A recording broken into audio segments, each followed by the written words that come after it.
Seguiremos, ¿no? Estamos aquí. Hemos visto las características de lo que era conductor, el dieléctrico, ¿verdad? Hemos planteado lo que eran nuestros datos, el A, B, la frecuencia, y el R, L, C y G, que es lo que nos pedía. Vamos a analizar, ¿no?, si está en bajas frecuencias o altas frecuencias. De las tablas hemos sacado las características de lo que es el conductor y el dieléctrico, ¿verdad? Sí, entonces lo que íbamos a hacer a continuación era lo que es la profundidad de penetración. Para lo que es la profundidad de penetración, vamos a ver esto. Vemos nuestra ecuación 1, ¿no?, que es la que ya hemos visto en la parte teórica, ¿sí? Bueno, ¿no? Era esta expresión. Bien, lo que les mencionaba, ¿no? Ya vamos haciendo el reemplazo. Omega es 2pi por la frecuencia, 2pi por 100 por 10 a la sexta hertz, sería. La permeabilidad es igual a 4pi por 10 a la menos 7. ¿Por qué es eso directamente? Ya que sabemos que la permeabilidad es mu sub 0 por la permeabilidad relativa, ¿no? U sub 0 por la permeabilidad relativa. Lo que sucede es que casi siempre, por no decir siempre, vamos a asumir que nuestra permeabilidad relativa es de 1, ¿ok? Y al decir que nuestra permeabilidad relativa es de 1, entonces la permeabilidad del dieléctrico va a ser igual a la permeabilidad del vacío, ¿verdad? Y la permeabilidad del vacío es 4pi por 10 a la menos 7. ¿Está claro eso? No sé si se entiende. No entiendo nada. Ya que esto siempre vamos a ir manejando en todo lo que vayamos viendo a continuación, siempre vamos a ir viendo eso. ¿Ok? Bien. Y vamos viendo lo que es la conductividad del conductor. La conductividad del conductor, en este caso, como bien hemos visto de tablas, era 5.80 por 10 a la 7 siemens por metro. Haciendo el cálculo, ¿no? Metiendo estos datos a la calculadora, nos sale que el L es igual a 6.61 micrómetros. ¿Está bien? Entonces, ¿qué es lo que tenemos que hacer con este L? Tenemos que compararlo con el A, ¿no? Con el radio, el conductor interno. Entonces, ¿qué es lo que decimos? ¿Qué es lo que vemos? Que ese L que hemos hallado es menor a 1.5 milímetros, ¿no? Que era el radio de mi conductor interno, este valor de A. Y al decir eso, ¿en qué caso estaríamos? Estaríamos en el caso de altas frecuencias. Eso es muy importante, ya que vamos a utilizar simplemente las fórmulas de altas frecuencias. Bien, entonces, dicho eso, ya podemos pasar a lo que es la solución del problema. Por fin. Hacemos el cálculo de lo que es el L.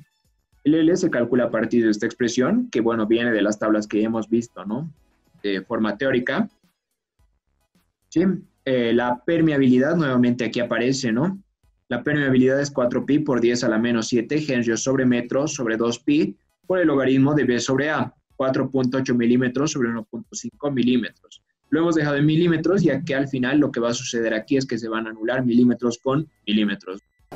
Vaya, no encuentro fallas en su lógica. ¿No? Entonces, el dato final de L nos va a dar en unidades de henrios por metro. En este caso nos da 233 nanohenrios por metro, ¿sí? Ahora hacemos el cálculo de lo que es el C. El C tiene esta expresión para el caso de altas frecuencias. Hacemos el reemplazo, 2pi por E. ¿E a qué es igual? No lo sé, tú dime. E en este caso, como bien hemos visto, el epsilon, si es que así nomás está anotado, se refiere al dieléctrico, ¿no? Entonces es igual a la permitividad relativa del dieléctrico por E sub 0, epsilon sub 0, que es la permitividad del vacío. La permitividad relativa del dieléctrico ya le hemos sacado de tablas cuánto era 2.26 y se multiplica por la permitividad del vacío, 8.8542 por 10 a la menos 12 faradios por metro, dividido entre el logaritmo de B sobre A, 4.8 milímetros sobre 1.5 milímetros. Lo dejamos en milímetros por la misma razón, milímetros con milímetros se anulan, obteniéndose el C en unidades de faradios por metro. En este caso nos sale 110 microfaradios por metro. ¿Está bien? Entonces con ello ya tendríamos LC y ya simplemente nos faltaría hacer el cálculo de R y G, ¿verdad? Bien, entonces vamos viendo ¿Qué es lo que tenemos que hacer antes de hacer ese cálculo de lo que es esos parámetros, el R y el G? Lo que hacemos es hallar lo que les mencionaba, ¿no? Lo que es la conductividad del dieléctrico. Y eso se realiza de esta forma, a partir de la tangente de pérdidas. Sé que la tangente de pérdidas es igual a la conductividad del dieléctrico sobre omega por el epsilon del dieléctrico. ¿Sí? Entonces, de aquí, ¿qué es lo que hago? Despejo, ¿no? Lo que es la conductividad del dieléctrico. Entonces, va a ser tangente de pérdidas por omega por epsilon sub d. Hago el reemplazo. Entonces, la conductividad del dieléctrico nos sale 2.515 por 10 a la menos 6 siemens por metro. Bien, hacemos el cálculo de R. El R tiene esta expresión para altas frecuencias. Hacemos el reemplazo correspondiente, ¿no? 2pi por L. L es 6.61 micrómetros, es decir, 6.61 por 10 a la menos 6 metros, por la conductividad del conductor, 5.8 por 10 a la 7 siemens por metro, eso multiplicado por 1 sobre A, 1 sobre 1.5 milímetros, ¿no? Pero los milímetros lo anoto como 1.5 por 10 a la menos 3 metros, más 1 sobre B, 4.8 milímetros, esos milímetros lo anoto como 4.8 por 10 a la menos 3 metros, obteniéndose de esta forma el R 0.363 ohmios por metro, ¿no? Y eso lo voy a corregir, ¿sí? Para G, a partir de esta ecuación igual obtenemos, ¿no? El G tiene esta expresión. Y bueno, hacemos el reemplazo, ¿no? De la misma manera, hemos hallado esta conductividad del dieléctrico, que era 2.515 por 10 a la menos 6 siemens por metro. Y lo demás, bueno, ya lo tenemos igual de dato. Nos sale 13.59 mhos por metro. Estos mhos, igual si quiero, lo puedo escribir como siemens, ¿no? Un mho es equivalente a un siemens. ¿Ok?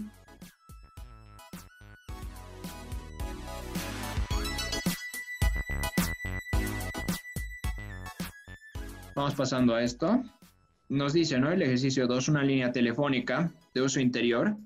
Para efectuar la conexión de la caja del teléfono a la red exterior, tiene dos conductores paralelos de cobre con diámetro de 0.60 milímetros. La separación entre los centros de los conductores es de 2.5 milímetros y el material aislante entre ambos es polietileno.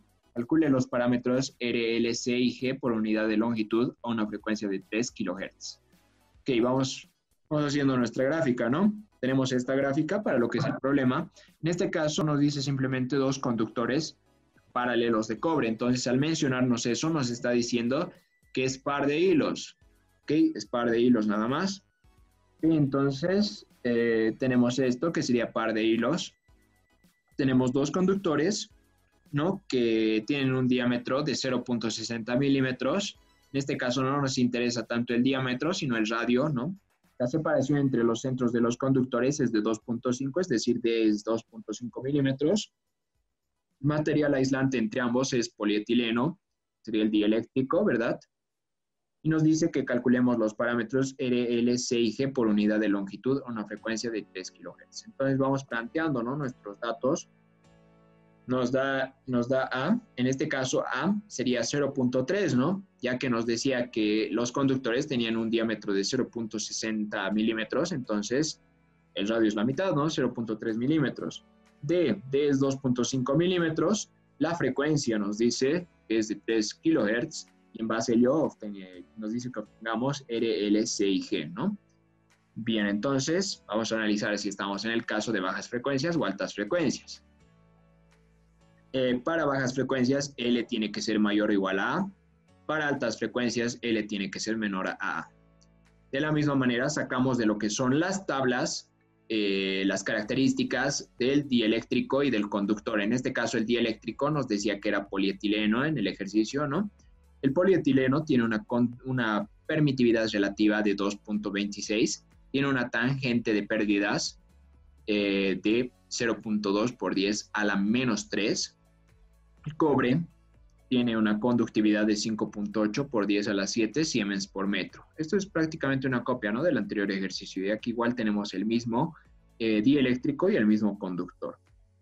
Bien, entonces calculamos lo que es la profundidad de penetración primero para ver si estamos en el caso de bajas frecuencias o en el caso de altas frecuencias. Lo calculamos a partir de esta expresión, o nuestra ecuación 1, que ya la hemos visto en la parte teórica. Tenemos el reemplazo 2 sobre omega, omega es 2pi por la frecuencia, 2pi por la frecuencia que era 3K, es decir, 3 por 10 al cubo hertz. La permitividad es igual a la permitividad relativa por la permitividad del vacío. Les he mencionado que la permitividad relativa en todos los casos siempre va a ser 1, ¿no? Entonces, esto va a ser siempre la permitividad del vacío, es decir, 4pi por 10 a la menos 7 henrios por metro. Y eso está multiplicado finalmente por la conductividad del conductor, que es 5.80 por 10 a la 7 siemens por metro. Metiendo esto a la calculadora nos sale que L es 1.21 milímetros. Hacemos la comparación con lo que es A, ¿no? El radio de mi conductor. ¿Y qué es lo que veo? Que 1.21 milímetros es mayor o igual a 0.3 milímetros, ¿no? Es decir, que estamos en el caso de bajas frecuencias. Vamos a utilizar las fórmulas de bajas frecuencias. Dicho eso, vamos a pasar a lo que es la solución del problema. Vamos a plantear lo que son las fórmulas para bajas frecuencias, pero antes lo que tenemos que hacer es determinar el coseno hiperbólico, ¿no? Ya que en las fórmulas de bajas frecuencias, si es que ven, en todos los casos aparece el coseno hiperbólico de D sobre 2A. Yo soy inevitable. Así que es mejor si determinamos ese valor al inicio para simplemente reemplazarlo, ¿no? Y no complicarnos más. Bien, entonces hacemos ese cálculo. Lo voy a hacer a partir de esta expresión, sí, a partir de la ecuación 2. Metiendo esto a la calculadora, ¿cuánto me sale? Me sale que ese coseno, el coseno hiperbólico inverso de D sobre 2A es 2.1055. Bien, entonces ya tenemos el coseno hiperbólico inverso. Ahora lo que vamos a hacer va a ser determinar lo que son los parámetros R, L, C y G. Entonces lo que hacemos es aplicar esta fórmula. Partimos de esta ecuación, ¿no? Tenemos esto, nuestra ecuación 3. Hacemos el reemplazo. Vamos a tener 2 sobre la conductividad del conductor, que es 5.8 por 10 a la 7, por pi por a al cuadrado, es decir, que a es 0.3 milímetros, ¿verdad? 0.3 por 10 a la menos 3 metros al cuadrado, obteniéndose que R es 0.122 ohmios por metro. Bien, tenemos esta expresión, ¿no? Para lo que es el L, tenemos esta expresión. Hacemos el reemplazo correspondiente. La permeabilidad es 4pi por 10 a la menos 7 henrios por metro. Ya les he mencionado por qué, ¿no? Directo lo anoto este valor. Eso dividido entre pi por 1/4 más el coseno hiperbólico de D sobre A. Pero el coseno hiperbólico de D sobre A, como ya lo tengo hallado, lo anoto simplemente como ese valor, ¿no? Que era 2.1055. Metiendo esto a la calculadora me sale 942.2 nanohenrios por metro. Bien. Ahora el cálculo de lo que es la conductividad del dieléctrico a partir de lo que es la tangente de pérdidas, de la misma forma como en el anterior ejercicio. La tangente de pérdidas, bueno, en este caso, esto lo que estaba en el denominador pasaba a multiplicar, ¿no? Para poder determinar la conductividad del dieléctrico, como vemos en este paso.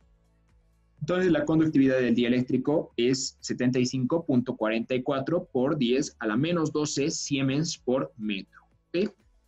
Bien, ahora calculamos lo que es el C a partir de esta expresión. Sí, de la misma manera, ¿no? Pi por la permitividad. La permitividad, esto es del dieléctrico, ¿verdad? Es la permitividad relativa 2.26 por 8.8542 por 10 a la menos 12 faradios por metro, dividido entre el coseno hiperbólico, que bueno, ya tenemos este valor, y era 2.1055, teniéndose un valor de C de 29.86 picofaradios por metro. ¿Ok? Ahora calculamos lo que es el G, nuestro último parámetro, a partir de esta expresión. Hacemos el reemplazo de lo que hemos obtenido. Vamos a tener pi por la conductividad del dieléctrico, que era 75.44 por 10 a la menos 12 siemens por metro, dividido entre el coseno hiperbólico, que era 2.1055. Metiendo esto a la calculadora me sale 0.113 nanosiemens por metro. ¿Okay?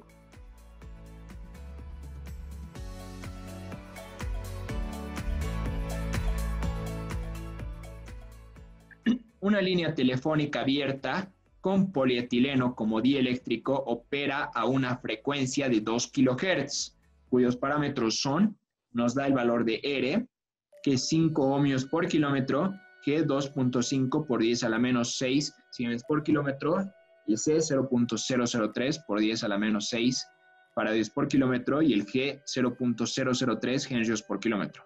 Calcular nos dice la constante de propagación, la atenuación a 500 metros, el inciso C, la impedancia característica, el inciso D, la velocidad de fase, el inciso E, la longitud de onda de operación, el inciso F, la longitud de la línea en términos de lambda. ¿Okay? ¿Listo? Vamos a plantear lo que son nuestros datos. Hemos introducido aquí lo que eran los parámetros R, G, C y L. La frecuencia nos decía 2 kilómetros. La permitividad relativa es lo que nos menciona. Nos dice polietileno como dieléctrico. El polietileno tiene una permitividad relativa de 2.26. Van a ver por qué estamos sacando esto como datos, ¿sí? Ya que, bueno, igual nos va a servir. Es útil que esto también lo hagan. Nos pide calcular, ¿no? El inciso A, la constante de propagación. Inciso B, la atenuación a 500 metros. Inciso C, la impedancia característica. Inciso D, la velocidad de fase. Inciso E, la longitud de onda de operación. El inciso E, F, la longitud de la línea en términos de lambda, ¿no? Es decir, en función de lambda. ¿Qué eso nos está pidiendo? Bien, tal vez aquí hemos visto hasta el inciso C, se podría decir, ya que el B van a ver que igual ya lo hemos visto en teoría. El D, el E y el F vamos a utilizar algunas fórmulas que no son complicadas, ¿sí? No son complicadas, es por eso que ya no lo he introducido en el formulario antes. ¿Ya? Entonces, vamos viendo eso. Planteamos lo que es el inciso A. El inciso A es bastante extenso, pero es bastante fácil, ¿no? Planteamos lo que es esta ecuación. La constante de propagación está dada por esta ecuación, tiene esta forma. Reemplazamos los datos, simplemente es puro reemplazo, ¿no? El R es 5 ohmios por kilómetro, más J e omega es 2pi por la frecuencia, 2pi por 2 por 10 al cubo hertz, por L. El L es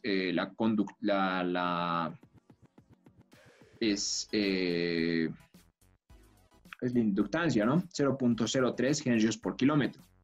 ¿Okay? Eso multiplicado por G 2.5 por 10 a la menos 6 siemens por kilómetro más J 2pi por la frecuencia, 2pi por 2 por 10 al cubo por C 0.003 por 10 a la menos 6 faradios por kilómetro. Aquí lo he dejado simplemente con unidades de kilómetro, ya que al final, si es que lo dejo así, si se dan cuenta, ¿se acuerdan que el alfa y el beta, les he mencionado que eran, por ejemplo, en el alfa era nepers por metro y en el beta era radianes por metro, ¿verdad? Si es que lo dejo como kilómetro aquí, simplemente va a cambiar las unidades. Uno va a estar en nepers por metro y el otro va a estar en nepers por kilómetro y el otro va a estar en radianes por kilómetro. ¿Okay?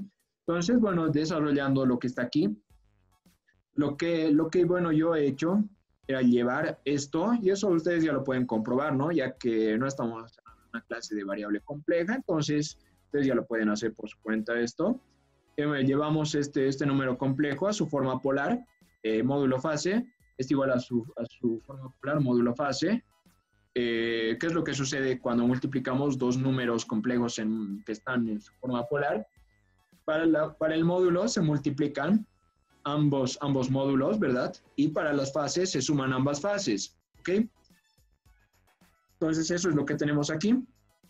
Y sacamos la raíz, ¿no? De ese número en su forma polar. ¿Cómo se saca un número, la raíz, ¿no? De un número polar, de un número en su forma polar?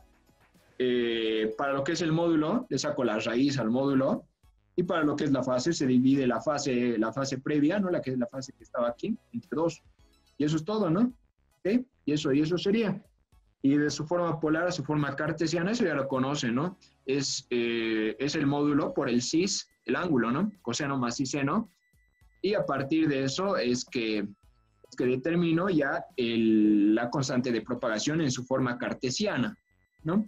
Entonces, a partir de eso es lo que determino. Siempre la constante de propagación la tienen que expresar en su forma cartesiana, ¿ok? Entonces, bueno, con eso ya tendríamos resuelto el inciso A. ¿Ok? No sé si hasta ahí hay alguna pregunta, alguna duda, ya que esta parte es base para lo que vamos a desarrollar dentro de un momento. ¿Okay? ¿Listo? No hay ninguna duda. Vamos a pasar al inciso B. ¿Se acuerdan? En la anterior diapositiva teníamos esto, ¿no? Teníamos esto como parte real. Esto sería nuestro alfa, si se dan cuenta, ¿no? Esto sería nuestro alfa. Y el otro sería nuestro beta. Eso lo vamos a encerrar. Esto sería alfa. Y este otro sería beta. Y eso es lo que hacemos para el siguiente inciso. ¿Ok? Eso es lo que vamos a hacer, fíjense. Vamos a borrar todo. Listo. Ya, entonces, lo que hacemos es sacar eso, ¿no? El alfa va a ser igual a 3.748 por 10 a la menos 3 nepers por kilómetro. Lo que les decía, ¿no? Ya está en unidades por kilómetro. Y el beta, 0.0377 radianes por kilómetro, ¿no? También. ¿Y qué es lo que hacemos aquí? Utilizamos la constante de atenuación, ya que si se acuerdan nos decía calcular la atenuación a cierta distancia, ¿no? Entonces, utilizamos lo que es la constante de atenuación para 500 metros, es decir, utilizamos esta constante de atenuación que está ahí arriba con un factor de conversión nada más. ¿Sí? Nos dice a 500 metros. 500 metros, ¿cuánto es? Es 0.5 kilómetros. Y sé que para 1 kilómetro, como bien vemos aquí, ¿no? Para 1 kilómetro, ¿cuántos nepers de pérdida voy a tener? Voy a tener 3.748 por 10 a la menos 3. ¿Y eso, no? Entonces ya nos lo anotamos en el numerador. Ahora estos nepers, como bien les mencionaba, no es conveniente que exprese la atenuación en términos de nepers. Y por eso lo llevo de vez. Y esa es la causa por la que aplico esta fórmula de la transformación de nepers a dB. Sé que un neper es 8.686 dB, obteniéndose una atenuación de 0.0163 dB, ¿no? A 500 metros. ¿Sí? Ahora hago el cálculo del inciso D, podría ser el cálculo del inciso C si quería también, pero bueno, por espacio no lo he hecho, ¿sí? ¿Ya? Vamos a comenzar con el inciso D. El inciso D me decía calcular la velocidad de fase.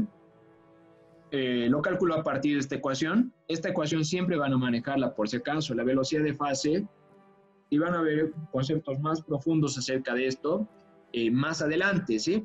Mientras tanto, es suficiente que lo conozcan como una fórmula nada más, ¿okay? Ya que a partir de las siguientes clases sí vamos a dar más énfasis a esto. La velocidad de fase es omega sobre beta, es decir, es la frecuencia angular sobre la constante de fase. ¿Está bien? Entonces, eso sería, reemplazamos, ¿no? Reemplazamos nuestros datos. Omega es 2pi por la frecuencia, 2pi por 2 por 10 al cubo, 2K, ¿no? 2 por 10 al cubo hertz. Beta es del anterior inciso 0.0377 radianes por kilómetro. Si tenemos esto, ¿en qué unidades nos va a salir la velocidad de fase? Los radianes son una unidad dimensional, por lo tanto me va a quedar esto en kilómetros por segundo, ¿verdad? Si es que lo meto toda la calculadora, entonces me va a salir 333.325.48 kilómetros por segundo. Esto, si quieren, lo pueden llevar a kilómetros por hora, ¿no? Para que tal vez se vea un poco más interesante. Aunque si es que lo llevamos a kilómetros por hora, incluso se va a ver más grande el número, creo, ¿no? Ya. Entonces, ya tendríamos el inciso D. El inciso C, lo que les mencionaba, no lo he puesto aquí por espacio, entonces vamos a hacer el inciso C. Inciso C me dice determinar la impedancia característica. Tiene esta expresión, ¿no? Hacemos el reemplazo correspondiente, como esto es tal cual como hemos ido viendo en el inciso A, ¿ok? Es igual. ¿Qué es lo que sucede? Llevamos el numerador a su forma polar, el denominador a su forma polar. ¿Qué es lo que sucede con una división de números en su forma polar? La magnitud es la división entre ambas magnitudes, ¿no? del numerador y del denominador. Y la fase ya no es la suma, sino es la resta de la fase del numerador menos la fase del denominador. La raíz ya les he mencionado, ¿no? Para la raíz, el módulo es la raíz del módulo, ¿no? Que está en el argumento. Y la fase es la fase del argumento dividido entre 2. ¿Ok? Entonces eso tendríamos. Esto llevamos a su forma cartesiana a partir del cis, ¿no? Es módulo por el cis de la fase, coseno más y seno, ¿no? Y haciendo eso, llevamos a su forma cartesiana, que sería esta. El z sub 0 va a tener, esto sí va a tener unidades de ohmios, ¿ok? Tiene una parte real y una parte imaginaria. Entonces, eso sería nuestro inciso C. El inciso E, para el lambda del medio. Aquí, para aclararlo un poquito, lo he puesto, ¿sí? Esto del medio. Ya me dice que determine eso, entonces lo hago a partir de estas ecuaciones. Igual esto, mientras tanto, conózcanlo simplemente como ecuaciones, nada más como fórmulas. ¿Ok? En sí, aquí estas dos fórmulas son para la velocidad de propagación. La velocidad de propagación tiene estas dos expresiones. La velocidad de propagación es la velocidad de la luz sobre la raíz de la permitividad relativa. En realidad, esto no es tanto así, ¿ok?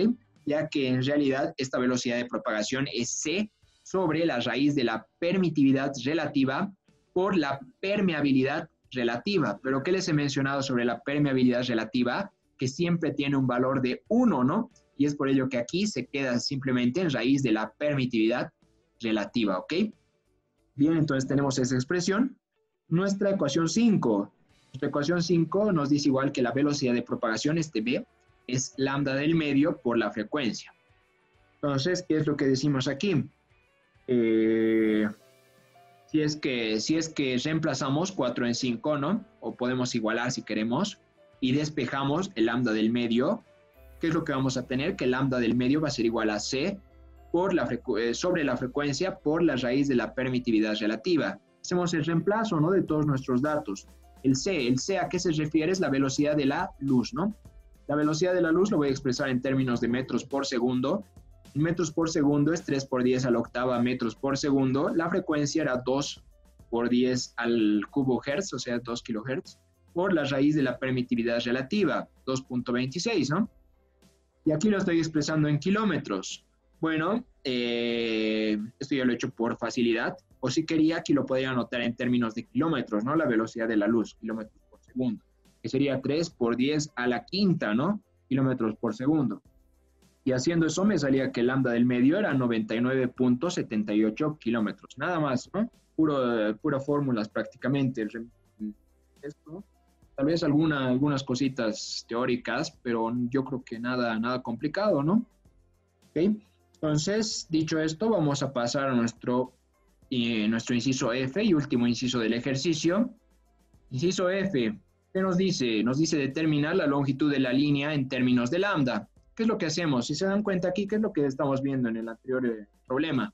Perdón, en el anterior inciso. En el inciso E estamos viendo que el lambda del medio es 99.78 kilómetros. ¿Eso lo puedo utilizar como un factor de conversión? Sí, ¿no? Ya que puedo decir que un lambda del medio, aquí si quiero lo anoto 1, ¿no? Un lambda del medio es 99.78 kilómetros. Y ahí está, ¿no? Mi factor de conversión. Ahí en esta parte, ¿no? A partir del dato, que lambda es 99.78 kilómetros. De aquí ya lo he anotado como aclaración, nada más en el anterior ejercicio, lambda del medio. Actualmente se lo denomina simplemente como lambda. ¿Sí? Entonces utilizo este lambda, ¿no? Como un factor de conversión. Sé que L, como bien hemos visto, ¿qué me decía el ejercicio?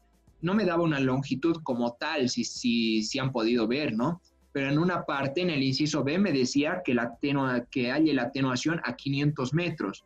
Entonces voy a asumir esa distancia, como no me da otra, esa distancia es la distancia de mi línea, ¿ok? Entonces digo que esos 500 metros, es decir, 0.5 kilómetros, es la distancia de mi línea. Y ya utilizo esto como un factor de conversión. Digo que un lambda es 99.78 kilómetros. Haciendo el reemplazo, metiendo esto ya a la calculadora, se anula en kilómetros con kilómetros, me va a salir el L en términos de lambda, ¿no? Entonces el L va a ser igual a 0.005 lambdas, ¿ok?